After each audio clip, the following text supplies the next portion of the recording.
ये जो पिक्चर है ना, ये जो कलयुग के हीरो है ना, इन्होंने हमारे संस्कृति को बिगाड़ दिया है, विकृति कर दिया है। कहां तक कहूं प्यारे, आज जो भी पिक्चर निर्माता हैं बहुत अत्याचार कर रहे हैं। ये लोग अपराधी हैं सब, भगवान की निगाह में, संतों की निगाह में, ग्रंथ की निगाह में अपराधी हैं सब। पति पत्नी का कितना सुंदर मधुर संबंध होता है, वहां पर क्या गाते हैं कि जब से क्या है, जब से हुई है शादी, हाँ शादी। अब बता दी, आपकी शादी हुई कि नहीं हुई है ना? आपकी भी हुई, सबकी हुई है।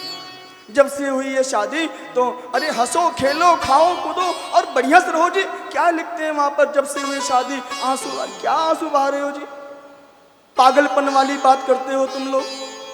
हमारे हिंदू समाज में यही विकृति परोसने के लिए तुम पिक्चर बनाते हो, शर्म नहीं आती है तुम्हें? जब से हुई शादी आंसू बहा रहा हूं, और ये पत्नी नहीं, ये तो आफत है। बताओ, अरे वो किसी की बेटी है,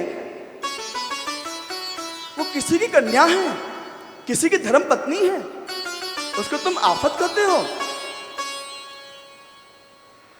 चुल्लू भर पानी में क्या कहूंगी, डूबेगा तो नहीं वो, लेकिन उसको दंड अवश्य मिलेगा। कहां तक कहें जी, आज हमारे देश में इतनी विकृति आ गई है कि लोग हमारे धर्म के ऊपर आघात करते हैं। हम राम की संतान हैं, राम, भगवान श्री राम। और आजकल एक बहुत बड़ा वो कंट्रोवर्सी चल रहा है, एक पिक्चर बना है जी, यानी क्या, कैसे ये सब दैत्य लोग हैं, बहुत कमाए। अब कलयुग में इन्हीं का ही तो बोलबाला होगा। कलयुग में रामायण में लिखा है, भागवत जी में भी लिखा है, जो पाखंडी होगा, जो पापी होगा, उसी का ही बोलबाला होगा कलयुग में। एक बना है जी, अरे वो राम जी के ऊपर बना है, रामायण के ऊपर पिक्चर बनी है आजकल बहुत, है आदि पुरुष। अरे पागल, तुझे इतना मालूम नहीं, भगवान आदि पुरुष नहीं है, भगवान तो अनादि पुरुष है प्यारे। तुमने तो पिक्चर का नाम ही सत्यानाश कर दिया है। ये आदि पुरुष, ये क्या होता है? अनादिकाल से भगवान हैं और अनादिकाल तक रहेंगे, अनादि पुरुष। इसमें राम जी का स्वरूप, राम जी का चरित्र, हमारी माँ सिया जी का कितना आदर भाव हमारे ग्रंथ है, हमारे राम जी के प्रति हम सभी का होता है। सीता जी का देखो, मैंने देखा तो नहीं है पर थोड़ा अंश सुना है। ऐसे कलयुगी लोगों के, हमारे भगवान के ऊपर तुम अत्याचार कर रहे हो, अपराधी हो तुम। यदि भगवान को भी नहीं छोड़ रहे हो तो सबसे बड़े अपराधी हो, दंड के पात्र हो। ध्यान देना, आज नहीं तो कल तुम्हें भगवान की लाठी अवश्य मिलेगी। हम तो सहन कर लेंगे, भगवान के घर देर है पर अंधेर नहीं है। रामायण बना था, एक समय था प्यारे, ऐसा लगता था कि पूरे देश में कर्फ्यू लग गया है।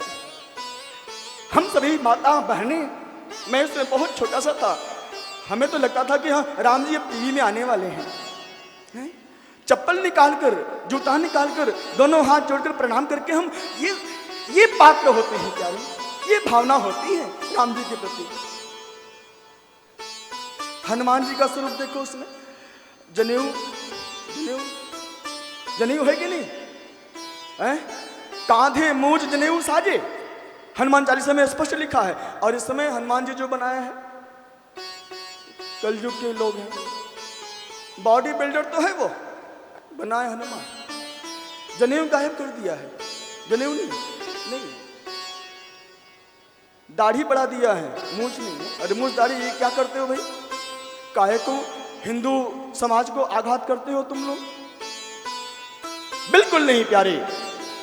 ऐसे पिक्चर की, ऐसे जगह की हमेशा आप सभी लोग घोर निंदा करनी चाहिए, आपको उसका बहिष्कार करना चाहिए। देखना है तो संतों का, भगवान का दर्शन करो, संतों का दर्शन करो। आदि पुरुष बनाया है, भगवान ही मालिक है। चलिए, शिक्षा देनी चाहिए बच्चों को, संस्कार देना चाहिए। क्या बच्चों, ये जो जीवन मिला है ना, ये तपस्या के लिए मिला है, पिक्चर देखने के लिए नहीं मिला है। हाँ, पैसा भी खर्चा करो और अपने धर्म का उपहास देख करके आते हो तुम लोग, शर्म नहीं आती है तुम्हें? कहलाते हो, हिंदू धर्म में हम रहते हैं, हिंदू कहलाते हो। क्या करना चाहिए? हाँ, नायम देहो देह भाजाम त्रिलोके कष्टान कामान रहते विटभुजाम ये तपो दिव्यम पुत्र कायेन सत्वम शुद्ध्येद्यस्मात् ब्रह्म सौख्यम त्वनंतम। श्री राधे, ये शरीर किस लिए मिला है? ये शरीर तपस्या करने के लिए मिला है। यहां पर 3 घंटे बैठ रहे हो प्यारे, आपको तो कूलर बढ़िया लगा हुआ है, एसी लगा है, हमारे पास तो देखो 20,000 वाट का लेंस है, बल्ब लगा हुआ है। लेकिन क्या मैं विचलित हो रहा हूं? क्या लग रहा है कि महाराज जी को गर्मी लग रही है? किसी को आभास हो रहा है? मुझे तो नहीं हो रहा है कि मुझे गर्मी लग रही है। और आप देखो पंखा चल रहा है। कल हमने क्या बोल दिया कि अपने घर से पंखा लेकर के आना, सब देखो ये। अरे मैया, इन हाथों में पंखा नहीं, सुमिरनी होनी चाहिए। थोड़ी गर्मी सहन कर ले मैया, भैया तपस्या करो। ये शरीर सुख सुविधा भोग करने के लिए नहीं, बल्कि तपस्या के लिए मिला है। और जैसे ही श्री ऋषभदेव भगवान ने अपने 100 पुत्रों को उपदेश दिया, तो 100 में से 81 बेटों ने तपस्या करना स्वीकार कर लिया, चले गए तपस्या करने के लिए। ये होता है उपदेश प्यारे। पिता ने उपदेश किया और तुरंत 100 में से 81 बेटों ने तपस्या करने के लिए पिता से आज्ञा ले लिया। पिताजी, मुझे अनुमति दीजिए, आदेश दीजिए। 9 पुत्र 9 योगेश्वर कहलाए और 9 पुत्र और जो बचे हैं वो 9 वर्ष के राजा कहलाए। और जो सबसे ज्येष्ठ और श्रेष्ठ पुत्र हैं, जिनका नाम है श्री भरत, वो चक्रवर्ती सम्राट बना दिए गए। इस तरह से श्री ऋषभदेव भगवान जी का चरित्र सुखदेव भगवान ने सुनाया। और अब आगे श्री भरत जी का चरित्र सुनाया गया है।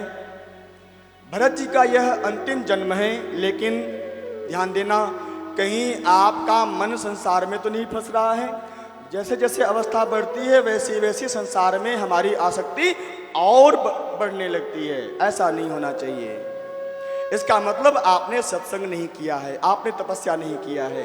यदि आप सत्संग मन से किए होते, तपस्या किए होते, तो आपकी आसक्ति आपके उम्र के ढलान के साथ साथ कम होती जाती। आसक्ति नहीं करना है। लेकिन जड़ भरत जी की आसक्ति हो गई एक हिरण के बच्चे में।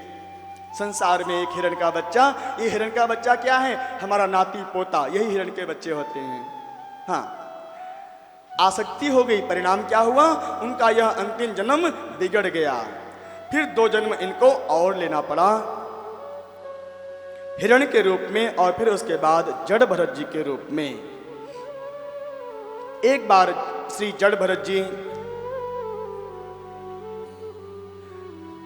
जंगल में भटक रहे थे। उसी समय एक राजा, जिसका नाम है रहुगढ़, ये वही राजा है जो 2 जन्म पूर्व हिरण के बच्चे के रूप में राजर्षि भरत जी का मरण बिगाड़ दिया था।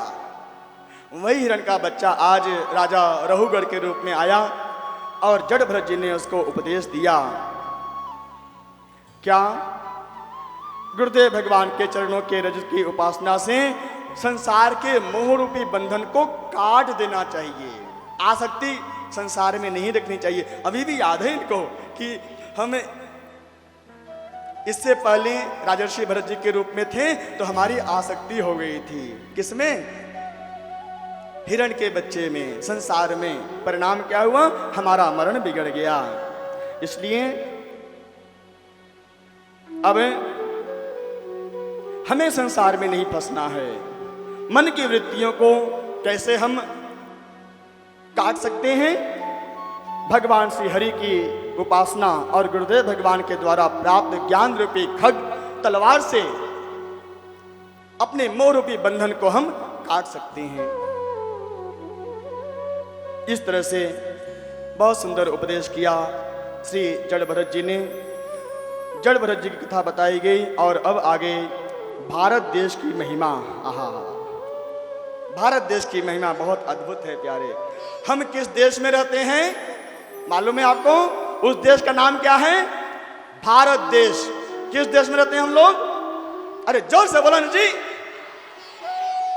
भारत माता की, भारत माता की। भारत देश में जन्म लेने के लिए बड़े बड़े देवता किन्नर लालायित रहते हैं कि मुझे भी भारत देश में जन्म मिल जाए। अहो अमीशां किम कार्य शोभनम प्रसन्न येषां श्रीदूत स्वयं हरिः यह जन्म लब्धम नृषुभारताजिरे मुकुंद सेवोपयिकं स्पृहाहीनः। भारत देश की महिमा इतनी अधिक क्यों है मालूम है श्री राधे? क्योंकि भारत देश में जन्म लेकर हम सभी लोग अपने थोड़े से जीवन काल में थोड़ा सा सत्संग करके उस सत्संग के पुण्य को भगवान के चरणों में समर्पित करके हम भगवान के अक्षय वैकुंठ धाम के अधिकारी बन जाते हैं प्यारे। ऐसा है यह मेरा भारत देश प्यारे, ऐसा है मेरा भारत देश।